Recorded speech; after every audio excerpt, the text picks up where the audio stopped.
Hello everyone, I welcome to my channel Wins Academy for Competitive Exam.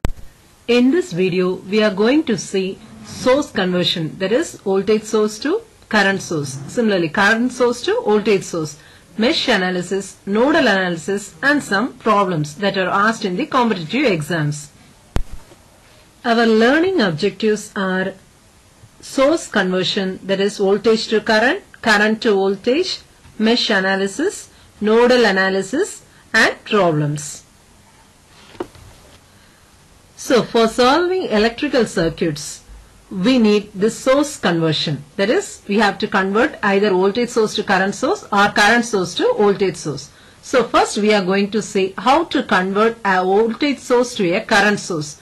So before that, we should keep in mind for a voltage source, the resistor will be always in series to the supply voltage. But for the current source, the resistor will be always in parallel to it. Therefore, by applying Ohm's law, we can convert the voltage source to a current source. So V is the voltage and R is the resistance. So I is equal to V by R. This is according to the Ohm's law. So next we are going to see how to convert current source to a voltage source. Here again we are going to use the Ohm's law. So this is current source because the resistor is in parallel to the current source. So we are going to convert it into a voltage source using Ohm's law. V is equal to I into R. Here again the resistor is in series with the supply voltage. So next we are going to see an important analysis, that is mesh analysis. So for solving any complex circuits, we will be using mesh analysis. So here we are going to see some important points about the mesh analysis. So first thing is, we have to check whether the number of voltage sources is larger in that circuit. If the number of voltage sources is more than the number of current sources, then we can apply mesh analysis. Then the number of mesh current is equal to the number of mesh equations. Then the mesh equations are written using Kirchhoff's voltage law and Ohm's law. Then the mesh analysis is used to find unknown currents in the circuit. Also, if a network contains B branches and N nodes, then the number of mesh current equations would be B minus N minus 1. So these are the important points that we should keep in mind about mesh analysis. So whenever there are number of voltage sources is more in a circuit, then we can go for mesh analysis. Also here we will be using Kirchhoff's voltage law and Ohm's law. Also it is used to find the unknown currents. Now we are going to see how to write the mesh equations. Before that, we should know what is a loop, what is a mesh and what is a node. A loop is a closed path in a circuit. If the loop in the circuit does not enclose any other loop inside it, then that loop can be called as a mesh. Node is a point in a network where two or more circuit elements are connected. So now in this figure we are going to see meshes, nodes and loops. So first we are going to see meshes. So here there are two meshes, that is two closed loop, A, B, D, A and B, C, D, B. So these two are the two meshes. Then loops. Loops, here we are having three loops. One is A, B, D, A, then B, C, D, B, then A, B, C, D, A. Right. So here three loops are there. Then four nodes are there, A, B, C and D. Now by using Kirchhoff's voltage law and Ohm's law, we can write the mesh equations. So first we are going to see the first loop. So consider I1 current is flowing through the first loop. So if you want to refer Kirchhoff's voltage law, you can refer the description box. So according to Kirchhoff's voltage law, the sum of the voltage rises is equal to the sum of the voltage drop. So for this loop, V1, this is the voltage rise. So V1 is equal to, these are the voltage drops. So V1 is equal to I1 this I1 current flows through R1 and R3. So we can write it as I1 into R1 plus R3. Then the current flowing through this R3 resistor. So here there is another one current, that is I2. It is flowing in the opposite direction. If that current flows in the opposite direction, then we can take it as negative sign. So minus I2 into R3. This is a simple way of writing the mesh equation. So potential rise V1 is equal to the potential drop, sum of the potential drops. So I1 into R1 plus R3 minus, why we are putting minus means here there is the current direction is in the opposite, that is I2 current is in opposite direction. So minus I2 R3. Then the second loop, here the same thing, potential rise is equal to potential drop. So here while considering the voltage, the current direction is in this direction, that is plus to minus. So it is potential drop. So minus V2, we have to put the sign as minus V2 since it is from plus to minus. Here it is minus to plus, so we have put it as V1. Here it is plus to minus, so minus V2 is equal to, again I2 into, here the two resistors are R2 and R3. So I2 into R2 plus R3. Again if we go through this resistor, the I1 current is flowing in the opposite direction. So minus I1 into R3. So these two are the mesh equations. So the next we are going to see nodal analysis. So in nodal analysis also some of the important points we should keep in mind. This nodal analysis can be applied for the circuits with large number of current sources. The total number of nodal voltages is equal to the number of nodal equations. Here we are going to use Kirchhoff's current law and Ohm's law. In mesh analysis we have used Kirchhoff's voltage law and Ohm's law. Here we are going to use Kirchhoff's current law and Ohm's law. Then in nodal analysis it is used to find the unknown voltages in the circuits. In mesh analysis, it is used to find unknown currents in the circuit, right? So here if n is the total number of nodes, then n minus 1 nodal voltage equations are obtained. One of the node is chosen as the reference node and the node voltages are expressed with respect to reference node. So next we are going to see how to write the nodal equations. So consider the figure. Here we are having two current sources I1 and I2 and there are two nodes V1, V2, three resistors R1, R2 and R3. So by using Kirchhoff's current law we have to write the nodal equations. So first at node V1, what is Kirchhoff's current law? The sum of incoming current is equal to the sum of outgoing current. So at node V1, I1 is the incoming current and the current flowing through resistor R1 and R2 are the outgoing currents. So I1 is equal to V1 by R1. This is by Ohm's law. V1 by R1 plus V1 minus V2. Here we are having two potential at this point, V1 as well as V2. So we have to write the potential difference, V1 minus V2 divided by R2. So this is our first nodal equation. Then the second nodal equation, that is at node V2. Here the incoming currents is only through the resistor R2.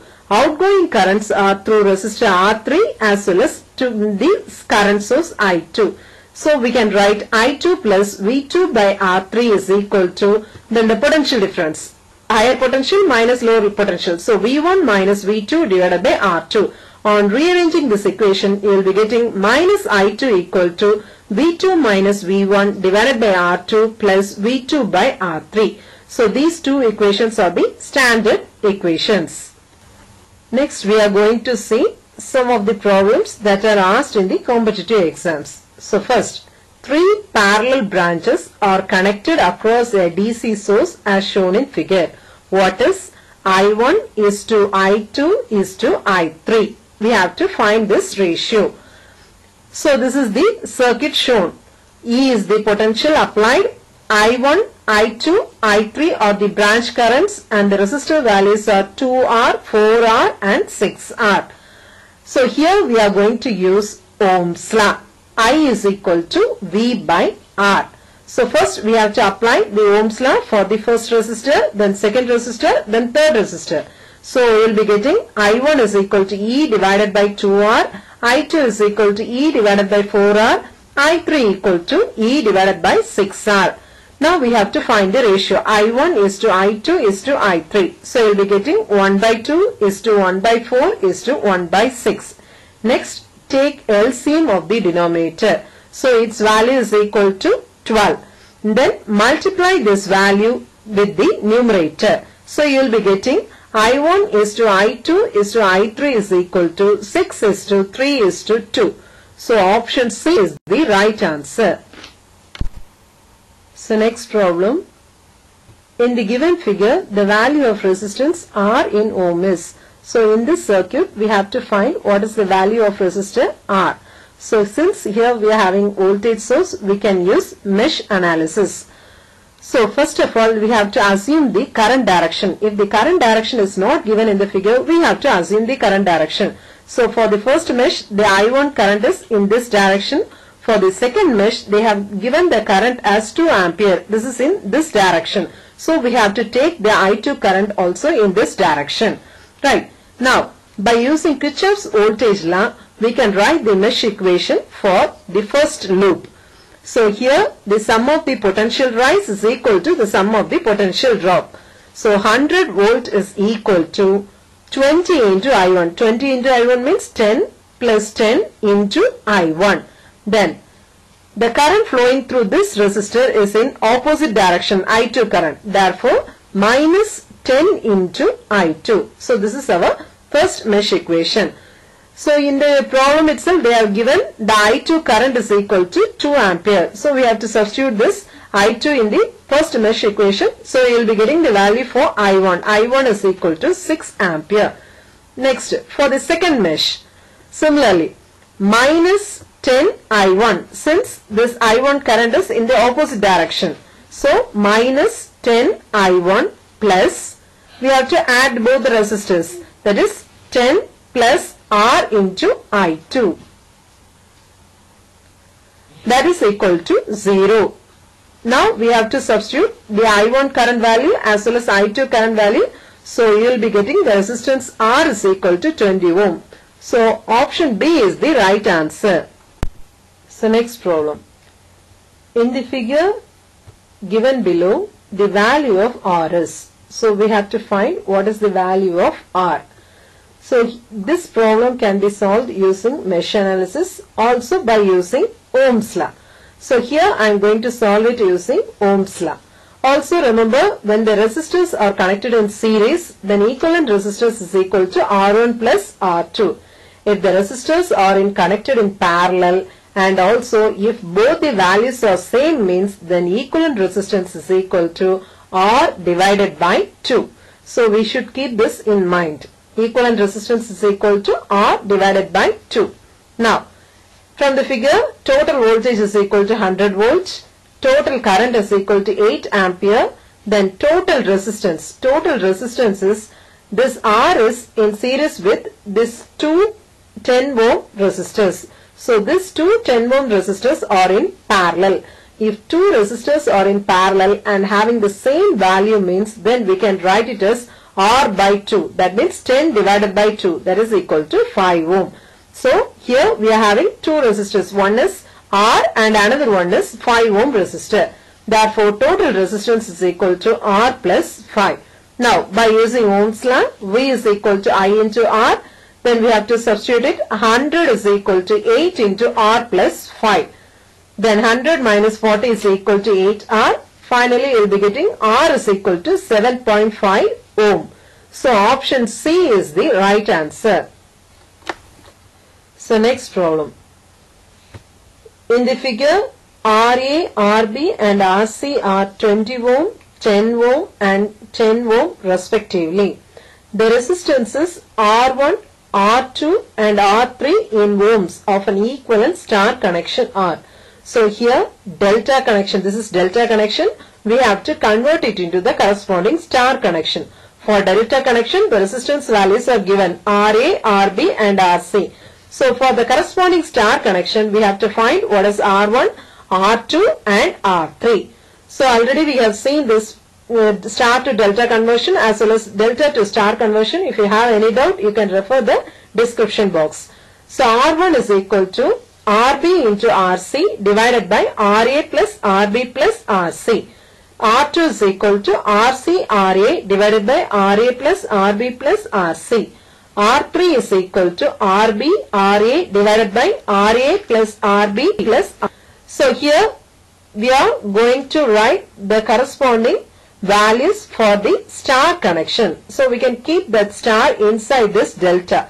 So this R1 resistor is in between RB and RC. So R1 is equal to RB RC divided by the total resistance, that is RA plus RB plus RC. Next, this R3 resistor is in between RB and RA. So R3 is equal to RB RA divided by RA plus RB plus RC. Similarly, this R2 resistor is in between RA and RC. So R2 is equal to RA RC divided by RA plus RB plus RC. So we can keep this in mind clearly. So from this, R1 is equal to 2.5, R2 is equal to 5, R3 is equal to 5. So the option A is the right answer.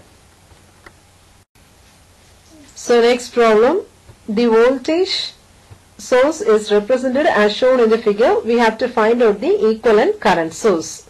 So this is the voltage source. The resistor is connected in series with the voltage source. We have to find out the corresponding current source. Here the voltage value is given in polar form and the resistance value is given in rectangular form. So by using Ohm's law, I is equal to V by R. Here the voltage V is equal to 50 angle 30 and R is in rectangular form. So we have to convert it into polar form. So if we take the magnitude, we will be getting root of 1 plus 3 and angle is tan inverse of root 3. So that is tan inverse of root 3 is 60. Root of 1 plus 3 is equal to 2. So R is equal to 2 angle 60. So I is equal to 50 angle 30 divided by 2 angle 60. So if it is in denominator, that is division, means the angles get subtracted. So 25, 50 divided by 2 is 25. Then the angle is 30 minus 60. So that is minus 30. So option C is the right answer.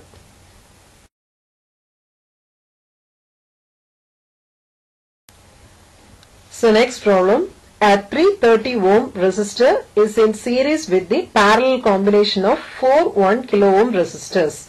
A 100 volt source is connected to the circuit. Which resistor has most current through it? So we have to find out the resistor value through which we are having more current. So actually the figure is not given in the question. We have to draw the figure according to the question. Right. So 330 ohm resistor is connected in series with 4 1 kilo ohm parallel resistor. Now from 100 volt the current will be flowing through 330 ohm. Then after that only the current will be splitting to 1 kilo ohm, 1 kilo ohm and 1 kilo ohm resistors. So from this itself we can say the most of the current will be flowing to 330 ohm only. So next problem.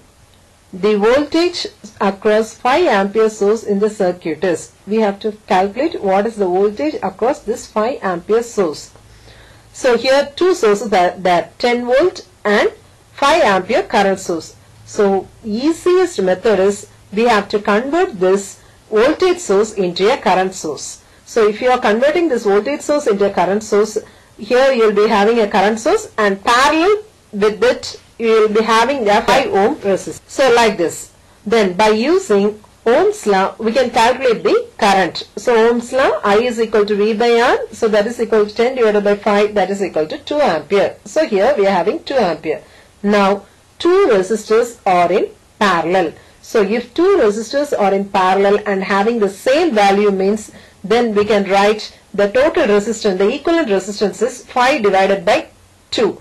So it is 2.5 ohm. So you will be getting 2.5 ohm. Now here 2 ampere current, here 5 ampere current. So through this resistor 2 plus 5 ampere currents are flowing. So we can calculate voltage across this 2.5 ohm resistor using Ohm's law. V is equal to I into R. So total current is 7 amperes. So 7 into 2.5, that is equal to 70.5 volt. So option B is the right answer.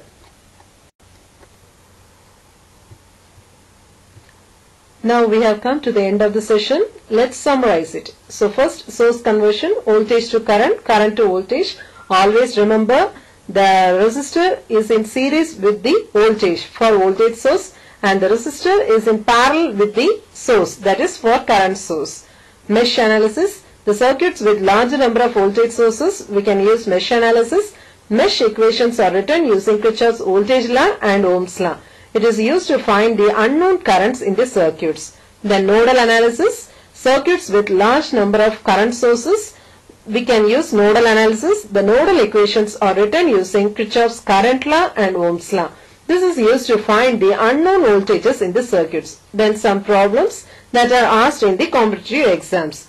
I hope you all understood the concepts and problems. Kindly subscribe my channel and press the bell icon to get the notifications about my future videos. Thank you.